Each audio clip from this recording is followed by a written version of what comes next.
that space was not even 5,000 square feet. Yeah. And that included the sort of little area down below where we tucked in, we shoehorned in this little kitchen. And Yeah, by the way, the kitchen was downstairs. So Bill Bradley, who's downstairs. taller than me, I'm six Yeah. four. He's maybe 6'7". He'd have to Yeah. go Yeah. down the stairs Yeah. carrying hot food into a basement kitchen. And the restrooms were outside of the restaurant. You had to Yep. leave our glass box and walk about 40, 50 feet and go down a set of stairs to the public Yep. restrooms. So, and by the way, Mom and I had an affinity for Faneuil Hall because when we first met, Your our, first our date, right? first date was at a place called Frogs Lane, which was on the second floor of the other end of the market building, which I think became the comedy store, the comedy stop. But Mhm. at the time, when we first met, we're going back to 1981. Um, Frogs Lane was there, and we used to walk through the marketplace all the time. So we really enjoyed the marketplace and we loved it. So we're there. We do this deal with Rouse.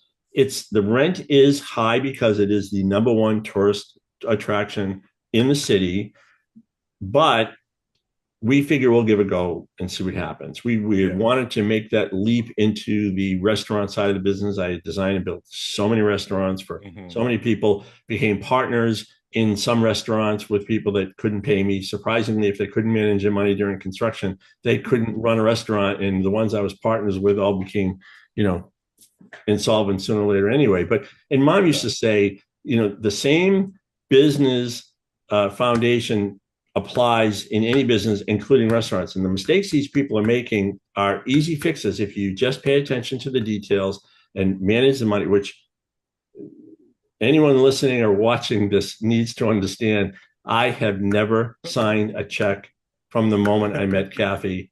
I've literally turned them over to her. The first week, when she saw some of my mail, there was one check had bounced and another was a duplicate payment. And I remember her distinctly saying to me, I think you're kind of a hustler and you know how to make money, but why don't you let me manage the money?